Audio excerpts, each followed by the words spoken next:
नमस्कार मित्रांनो, मी स्वाती तोरसेकर एशा पृथ्वीमध्ये तुमचं स्वागत करते.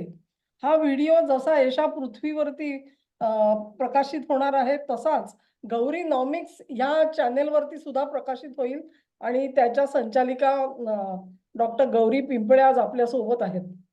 गेल्या आठवड्यामध्ये आम्ही एक व्हिडिओ केलेला होता तो स्वॅप लाईन्स वरती.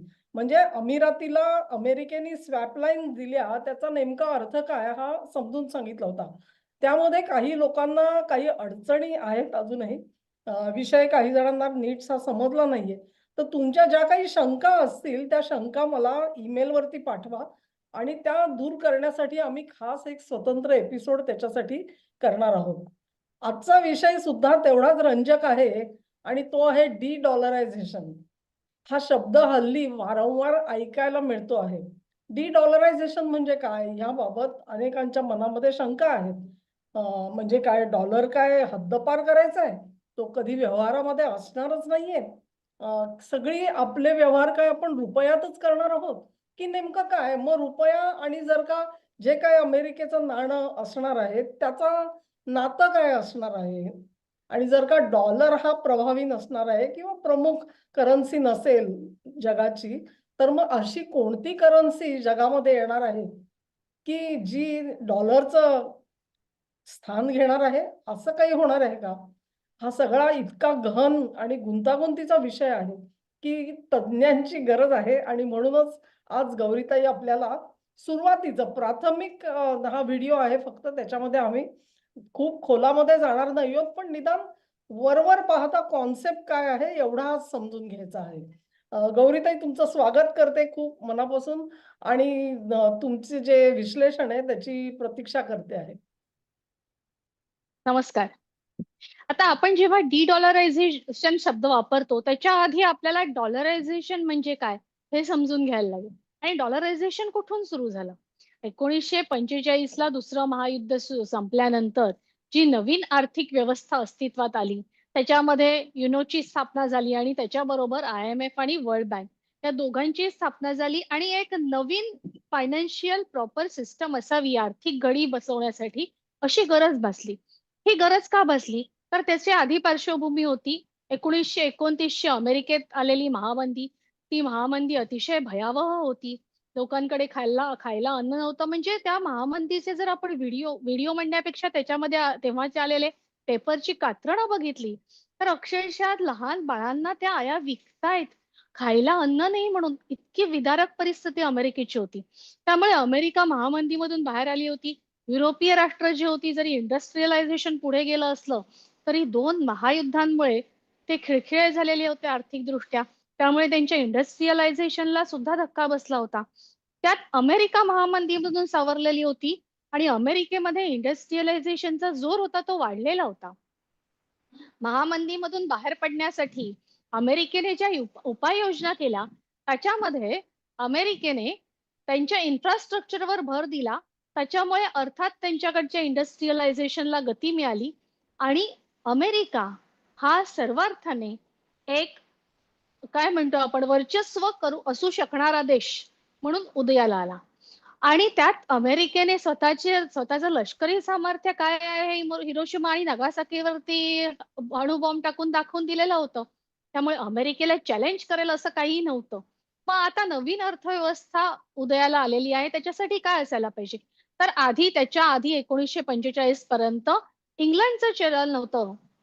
ग्रेट ब्रिटनचं पाऊंड स्टर्लिंग ते संपूर्ण जागतिक जागतिक अर्थकारणाचं चलन होतं. कारण ब्रिटिशांचा व्यापार हा जास्तीत जास्त देशांबरोबर होता. तर आता ब्रिटिश साम्राज्याकडे तशी आर्थिक स्थिती राहिलेली नाहीये याची जाणीव झाल्यानंतर डॉलर हे जागतिक अर्थकारणासाठी हे एकमेव चलन असेल असं ठरलं. म्हणजे आंतरराष्ट्रीय व्यापारासाठी डॉलर वापरला जाईल. मग त्याच्याबरोबर डॉलरचं आणि सोन्याचं समीकरण ठरलं. $35 बरोबर 1 अंश सोनं.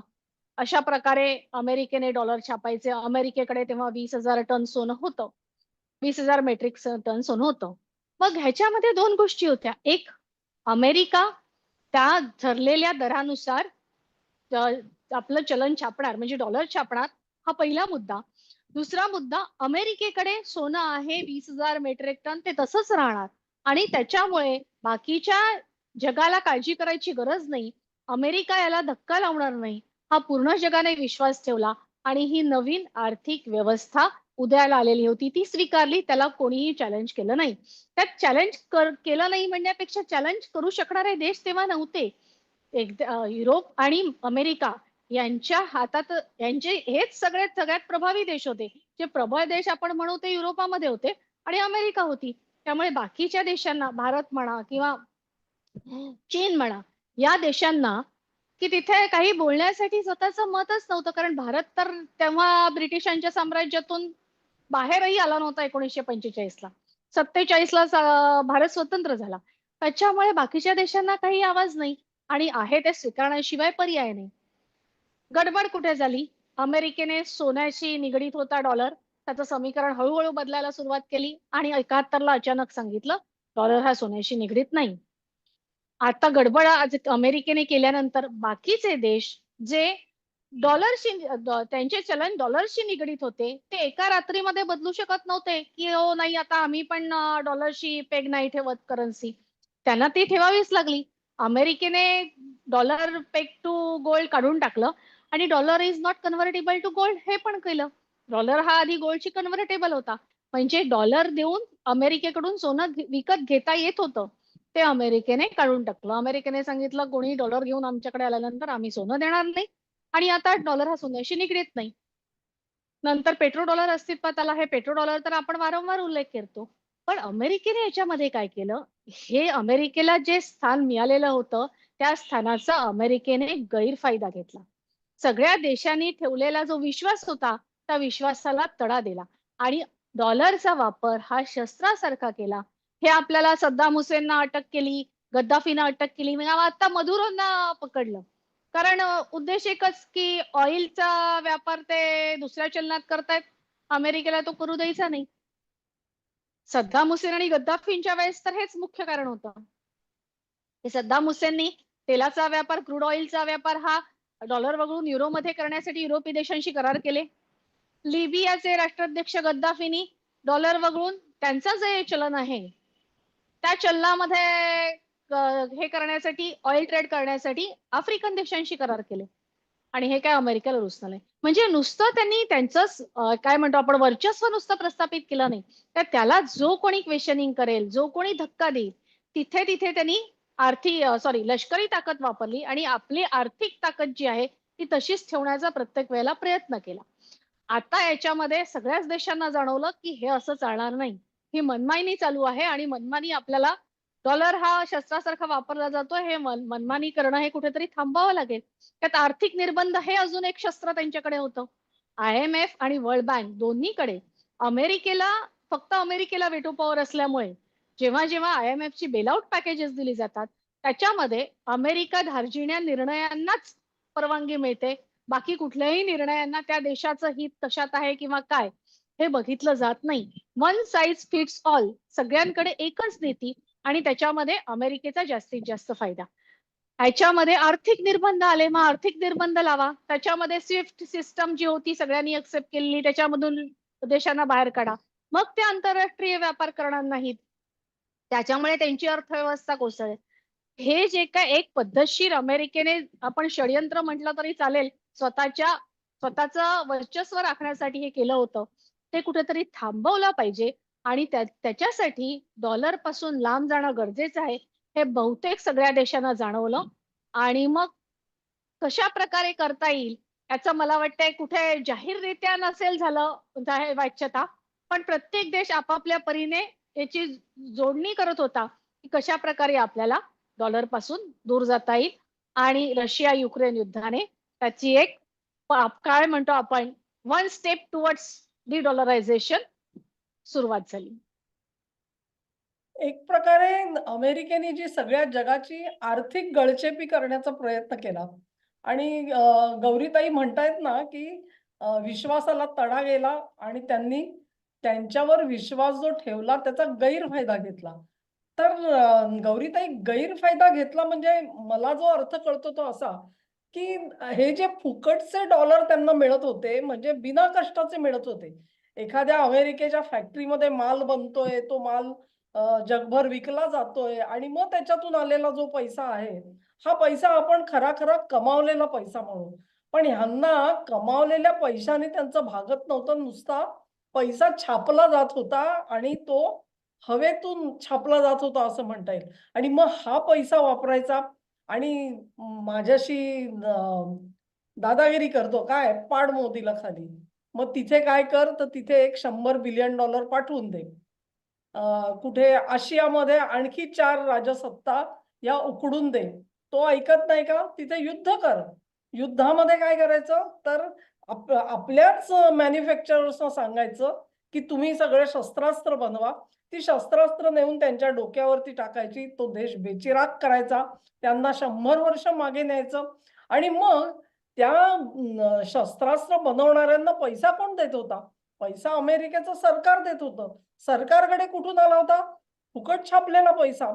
असं करता आज अमेरिका इतकी कर्जबाजारी झालेली आहे, की त्यांचं जे वर्षाचं उत्पन्न आहे, त्या उत्पन्नापेक्षा जास्त कर्ज त्यांच्या डोक्यावरती होऊन बसलंय आणि हे कर्ज आता त्यांना सांभाळता येत नाहीये. म्हणजे गैरफायदा जो घेतला, गौरीताई म्हणतायत, त्याचा परिणाम काय झाला बघा. त्याचा परिणाम हा अमेरिका सुबत्ता आणण्यासाठी झाला का? नाही झाला. तो स्वतःला कर्जबाजारी करण्यासाठी झाला आणि कर्जबाजारी कोण झालेला आहे? तर अमेरिकेतला सामान्य माणूस कर्जबाजारी झालेला आहे. तिकडचे जे श्रीमंत आहेत, ते प्रॉफिट घेऊन बसलेले आहेत. म्हणजे एक मी मध्यंतरी एका व्हिडिओमध्ये ताईंबरोबर एक मी वाक्य म्हटलेलं होतं, प्रायव्हेटाइज द प्रॉफिट्स. म्हणजे ज्या ट्रान्झॅक्शनमध्ये जो जर का नफा असेल, तर तो नफा खाजगी मुठभरांना मिळाला पाहिजे. त्यातून जे कर्ज निर्माण होतं, त्याचं काय करायचं? Socialise the debt. म्हणजे कर्ज जे आहे ते लोकांच्या डोक्यावर टाकायचं. नफा जो आहे तो श्रीमंतांनी उकळायचा. हे जे चक्र चाललं गेलं त्याच्यातून आज अमेरिकेची आर्थिक व्यवस्था जी आहे ती हळू करत डबघाईला येते आहे आणि डॉलरवरचा जगाचा विश्वास उडत चाललेला आहे. हे इंटरप्रिटेशन खरं आहे का गौरीताई? किंवा त्याच्यात काही अगदी सुधारणा अगदी पाहिजे? बरोबर आहे. अगदी खरं आहे. आता ह्याच्यामध्ये अजून एक मुद्दा सांगते तुम्हाला, रिझर्व्ह करन्सी स्टेटस. आता रिझर्व्ह करन्सी स्टेटस डॉलरला कसा मिळाला? तर एकतर आंतरराष्ट्रीय व्यापारासाठी डॉलर हवाय म्हणून, पेट्रोडॉलर नंतर पेट्रोलसाठी खरेदीसाठी डॉलर हवाय म्हणून. डॉलरमध्ये जर आपण पैसे ठेवले, तर आपण सहज आंतरराष्ट्रीय राजकारणात टिकून राहतो. त्यामुळे डॉलर जमा करायचे आहेत मला, मी जर एक देश आहे तर. मग माझ्याकडे जर स्वातीताईंपेक्षा जास्त डॉलर असतील, तर मी श्रीमंत झालोय. कारण फॉरेक्स रिझर्व्ह माझ्याकडे जास्त आहे. त्याच्यानंतर जर माझ्याकडे नुसते डॉलर पडून आहेत तर मी काय करणार? तर मी त्याच्यापेक्षा युएस ट्रेजरी बॉन्ड विकत घेईन. युएस ट्रेजरी बॉन्ड मध्ये मला इंटरेस्ट मिळेल. म्हणजे एका प्रकारे अमेरिकेला फायनान्स पण मिळाली आणि रिझर्व्ह करन्सी स्टेटस पण तसाच राहिला. मग डॉलर अस्तित्वात यायच्या आधी रिझर्व्ह करन्सी स्टेटस नव्हता का? तर डॉलर अस्तित्वात यायच्या आधी पाऊंड स्टर्लिंगचा रिझर्व्ह करन्सी स्टेटस होता. मग जर पाऊंड स्टर्लिंग ब्रिटिशांच्या साम्राज्यानंतर आंतरराष्ट्रीय अर्थ करण्यात आला, तर मग त्याच्या आधी सोन्याला रिझर्व्ह स्टेटस होता. त्याच्यामुळे सोन्याचा रिझर्व्ह स्टेटस आहे तो कोणीही काढून घेऊ शकत नाही. म्हणजे भारत आपण जेव्हा म्हणतो मेडिसनचा जो रिसर्च आहे 2005 मध्ये पब्लिश झालेला, त्याच्यामध्ये इसवी सन 1000 साली सगळ्यात जास्त जीडीपी असणारा देश भारत होता. भारताचा व्यापार सगळ्यात जास्त सगळ्या जगाबरोबर होता. त्याच्यानंतर चीनचा होता. मग तेव्हा कुठला रिझर्व्ह करन्सी स्टेटस आणि कुठली करन्सी होती? तेव्हा सोनच घेतलं जात होतं बार्टर सिस्टम मध्ये, किंवा आम्हाला लागतील त्या वस्तू आम्ही घेतो, बाकी आम्हाला सोनं द्या. म्हणून तर भारतामध्ये सोन्याचा धोर निघत होता. सोन्याचा रिझर्व्ह स्टेटस कोणी नाकारू शकत नाही. मग जेव्हा डॉलरवरचा विश्वास कमी होत आहे म्हटलं, तेव्हा सेंट्रल बँकांनी सोनं खरेदीला सुरुवात केली, की नाही आता आपल्याला डॉलर पासून लांब जायचंय, आम्हाला गोल्ड हवाय. आणि गोल्ड इज सॉलिड असेट, त्यामुळे त्याचा रिझर्व्ह स्टेटस आहे तो कोणी काढून घेऊ शकत नाही. पाऊंड स्टर्लिंगचा रिझर्व्ह स्टेटस गेला. आज पाऊंड स्टर्लिंग खूप कमी देश आपल्या रिझर्व्ह करन्सीमध्ये ठेवतात. डॉलरचा उद्या डिडॉलरायझेशन पूर्णत्वाला गेल्यानंतर डॉलरचाही रिझर्व्ह करन्सी स्टेटस जाईल, पण सोन्याचा रिझर्व्ह स्टेटस कधी जाणार नाही. हे ह्याच्यामध्ये अजून एक महत्वाचा मुद्दा आपल्या व्ह्युअर्सनी लक्षात ठेवायला पाहिजे, की सोन्याला नेहमीच व्हॅल्यू असणार आहे. त्याच्यामुळे डॉलर कुठेही गेला तरी तो रिझर्व्ह स्टेटस आहे तो सोन्याला मिळणारच आहे. म्हणजे आधी पण होता, मध्यंतरी फियाट करन्सी आली आणि fiat currency backed by gold होती. बॅक्ड बाय गोल्ड होती तेव्हा इट्स ओके, पण ती ऍक्च्युअल फियाट करन्सी झाली. गोल्ड बॅकिंग काढून घेतल्यानंतर फक्त कागद प्रिंट व्हायला लागले. त्याची जी व्हॅल्यू असते ना, मग ती व्हॅल्यू काही राहत नाही. ते काही ऍझम्पशन्स वर असते. त्यात सगळ्यात मोठं ऍझम्पशन होतं अमेरिकेकडे सोनं आहे आणि अमेरिकेची मिलिटरी पॉवर ही सगळ्यात स्ट्रॉंग आहे, असं जे ऍझम्पशन होतं त्या दोन्ही ऍझम्पशनला धक्के बसलेले आहेत. त्याच्यामुळे मग हळूहळू डिडॉलरायझेशन कडे जाणं गरजेचं आहे, हे सगळ्या देशांना जाणवायला लागलं. म्हणजे रिझर्व्ह करन्सीचा अर्थ ताई पहिला समजून सांगतायत आपल्याला. रिझर्व्ह करन्सीचा अर्थ काय, की समजा माझ्याकडे मी व्यापार करते आहे आणि माझ्याकडे खूप पैसे जमा झाले, रुपये जमा झाले. तर मी काय विचार करते, की बाबा मी रुपयामध्ये हे सगळं ठेवू का मी डॉलरमध्ये ठेवू? आणि डॉलरचा विचार का येतो मला? कारण मला जगामध्ये कुठेही काही खरेदी करायची असली, तर डॉलर तर सगळेजण ॲक्सेप्ट करतात. डॉलर का ॲक्सेप्ट करतात? कारण अमेरिका स्ट्रॉंग देश आहे, त्यांची मिलिटरी स्ट्रॉंग आहे, त्यांची आर्थिक सत्ता चांगली आहे आणि त्यांच्या डॉलरच्या मागे मजबूत सोन्याचे साठे आहेत. त्यामुळे मला रुपयामध्ये माझा पैसा जो आहे तो ठेवण्यापेक्षा मी डॉलरमध्ये ठेवला, तर मला जास्त सुरक्षित वाटत होतं. ते सुरक्षित वाटणं जे आहे ना, त्याला रिझर्व्ह करन्सी म्हणतात. हे सुरक्षित वाटणं ब्रिटिशांची जेव्हा साम्राज्य होतं, तेव्हा ते पाऊंडाशी जोडलेलं होतं. लोक पाऊंडामध्ये ठेवायचे पैसे आपल्याकडे. जसं एखाद्या घरासाठी आपण विचार करतो, तसाच देशासाठी करा. मग आपण म्हणतो ना, की आपले जे परकीय चलनाची गंगाजळी म्हणतो. गंगाजळी शब्द महत्वाचा आहे आपल्याकडे. कारण आपण काय म्हणतो, आपल्याकडे आपली आजी, पणजी ह्या पूर्वीच्या काळी घेतलेलं सोनं घरातून बाहेर कधी जात नव्हतं. प्रत्येक स्त्री स्त्रीधन घेऊन कुटुंबामध्ये येत होती आणि सोन्यामध्ये भर टाकत होती. जेव्हा-केव्हा कधी 2 पिढ्या, 4 पिढ्यानंतर कुटुंबाला दैन्यावस्था आली, तर ते कधीतरी विकायचं आणि का? तर उदरनिर्वाहासाठी म्हणून काहीतरी हातात पाहिजे. म्हणून ते सोनं राखीव ठेवलं जायचं. त्याला म्हणतात रिझर्व्ह, गंगाजळी. ही गंगाजळी जी आहे ती आज भारत जशी डॉलरमध्ये ठेवतो, तशी इतर चलनं आहेत आणि तशीच ती सोन्यामध्ये पण ठेवली जाते. ब्रिटिशांच्या काळामध्ये पाऊंड ठेवले जात होते. आता डॉलर का ठेवले त्याचं कारण आपल्याला ताईंनी सांगितलंय आणि त्या डॉलरची विश्वासार्हता का गेली? कारण तो जोपर्यंत सोन्याशी जोडलेला होता आणि नंतरच्या काळात पेट्रोलशी जोडलेला होता, तोपर्यंत त्याची विश्वासार्हता होती. आता ती विश्वासार्हता जायला लागली कारण आपल्याला कळलं, की तुम्हाला माहिती आहे ना पाकिस्तानमध्ये तो कोण खनानी बंधू होते. त्यांनी काय केलं होतं? भारताच्या नोटा ते नुसत्याच छापत होते. त्याच्या मागे सोनं होतं का काही? नव्हतं. काहीच नव्हतं. नुसतं हवेमधून एक कागद आणायचा, नोट छापायची. त्या ₹200 मध्ये तुम्हाला भाजी विकत घेता येते. काहीही करता येत होतं. तसे डॉलर छापले जात होते. म्हणजे ते काही फेक बनावट डॉलर नव्हते, पण त्यांचं सरकारच छापत होतं हे लक्षात घ्या. पण त्याला किंमत काही नव्हती खरी. ती किंमत जगाला दाखवण्यासाठी अशी आपल्यापुढे पेश केली जात होती. आणि म्हणून डॉलरची विश्वासार्हता जसजशी कमी होत गेली, तसतसे हे प्रश्न आता उठायला लागले. आपण म्हणतो की भारताने अमेरिकेचे म्हणजे आज आपली जी गंगाजळी आहे त्याच्यात डॉलरचं प्रमाण खूप कमी झालेलं आहे. Over the years. का झालंय कमी?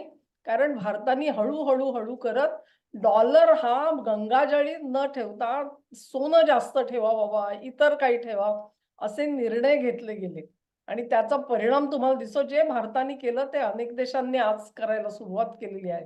अ, आणि म्हणून मग ज्यावेळेला डॉलरची विश्वासार्हता कमी होते, त्यावेळेला त्याचं डी-डॉलरायझेशन होणार का? डी-डॉलरायझेशन म्हणजे काय? व्यवहारातून हद्दपार होणं किंवा सीमित होणं, मर्यादित होणं. 100च्या 100 व्यवहार डॉलरमध्ये करण्याऐवजी मी हळू-हळू 2 व्यवहार इतर नाण्यामध्ये करायला सुरुवात करते. मग 2चे 5 होतात, 5चे 10 कधी होतात आपल्याला कळत नाही.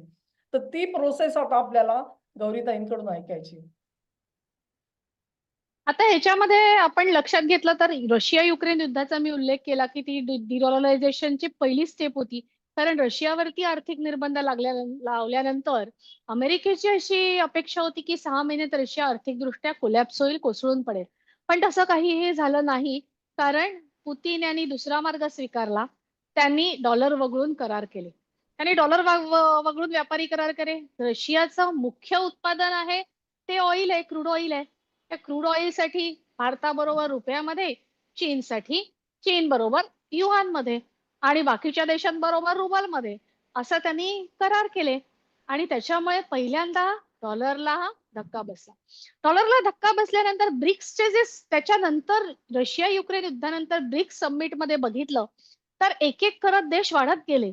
ऑक्टोबर 2024ला पाश्चिमात्य जे हे आहेत प्रसार माध्यम आहेत त्यांनी कझानमध्ये झालेल्या ब्रिक्स समिटचा अजिबात सुरुवातीला उल्लेख केला नव्हता. पण ब्रिक्स समिट मध्ये एक एक राष्ट्राध्यक्ष किंवा त्यांचे फॉरेन मिनिस्टर्स पोचायला लागले आणि 76 देशांचे प्रतिनिधी तिथे एकत्र आले, तेव्हा अमेरिकन प्रसार माध्यमांना त्याची दखल घ्यावी लागली की हे काहीतरी मोठं घडतंय आणि आपल्याला धक्का बसतोय. मग अचानक राष्ट्राध्यक्ष ट्रम्प चौताळले, कोणी डिडॉलरायझेशन करणार नाही, करू शकत नाही, डॉलर पासून लांब गेला तर याद राखा मी बघून येईल एकेकाला. म्हणजे हे असं म्हणायची वेळ आली.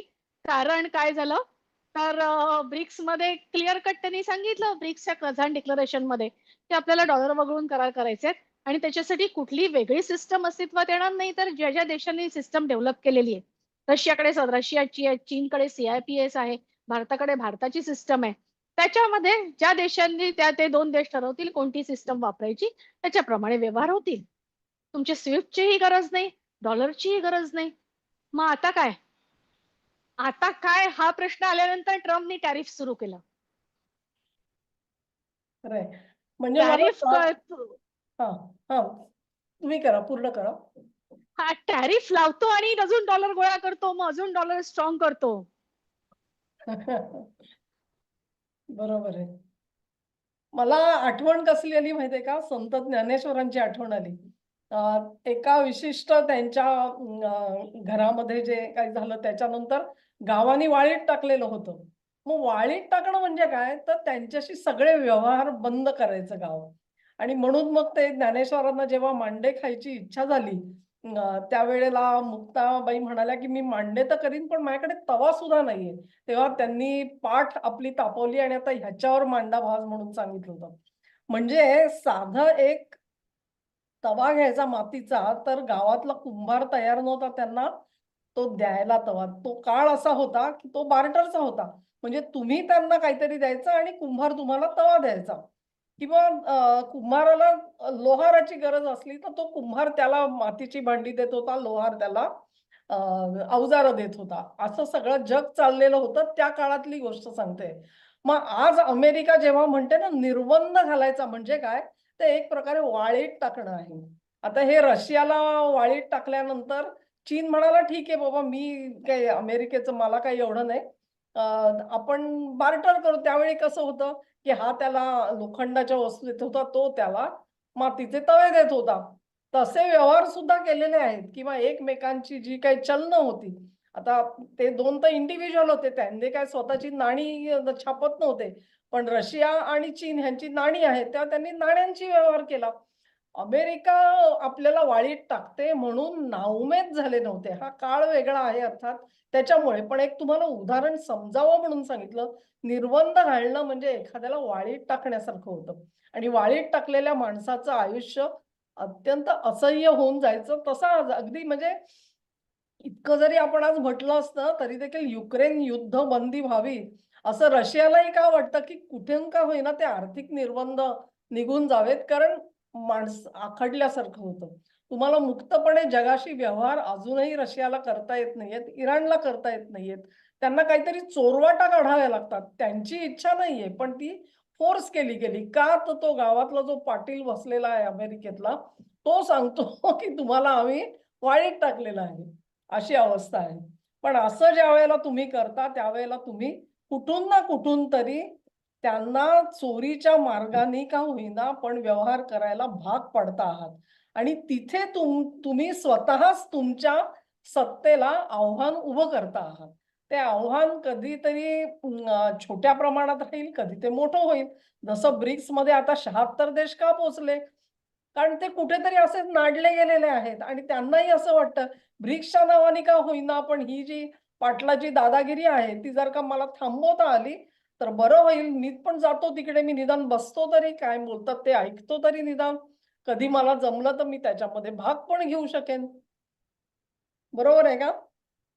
अगदी अगदी. आता इथे एक हे सांगते, स्टेटमेंट सांगते. पुतीन यांची स्टेटमेंट होती. ह्या कझान परिषद संपल्यानंतरची लगेच पत्रकार परिषद जी झाली, ज्या दिवशी कझानची परिषद संपली, त्या दिवशी त्यांनी सांगितलं, अमेरिकेने डॉलरचा शस्त्रासारखा वापर केलेला आहे आणि आमचं अमेरिकेशी भांडण नाहीये, आमचं डॉलरशीही भांडण नाहीये, पण हा शस्त्रासारखा वापर केलेला आहे म्हणून आम्हाला डॉलर पासून दूर जावं लागतंय.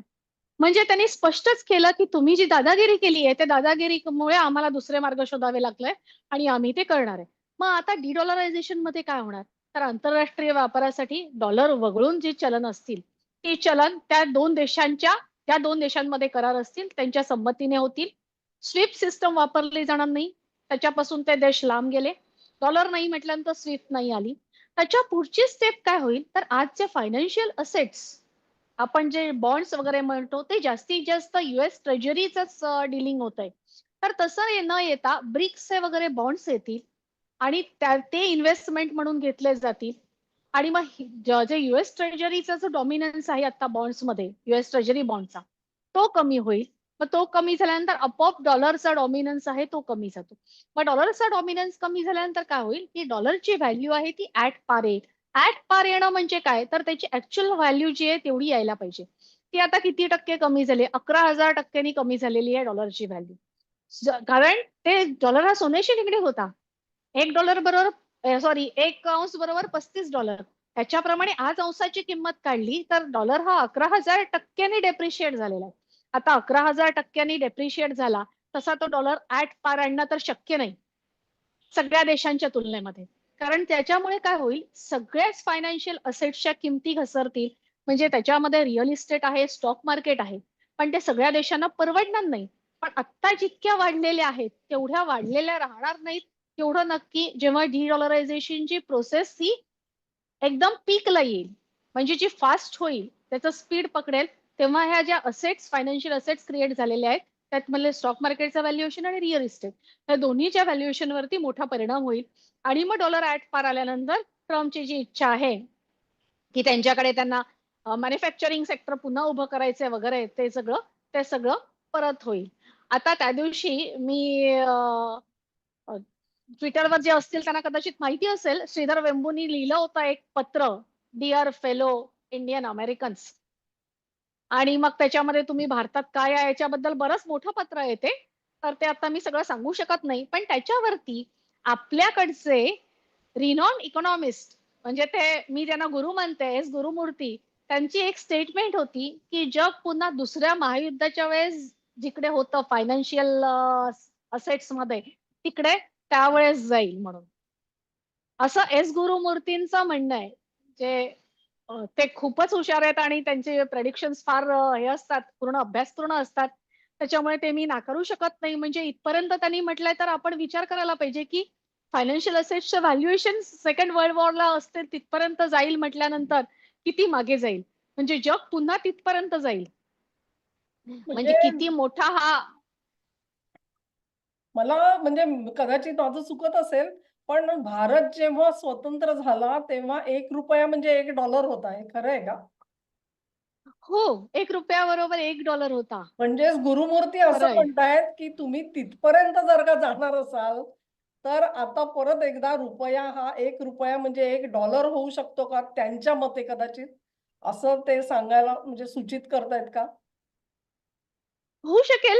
आपण सांगू शकत नाही. पण तरीही मला स्वतःला आता अभ्यासानुसार असं वाटतं, की 40-45 पर्यंत तरी नक्की येईल खाली. म्हणजे आत्ताच्या आहे तो हाफ.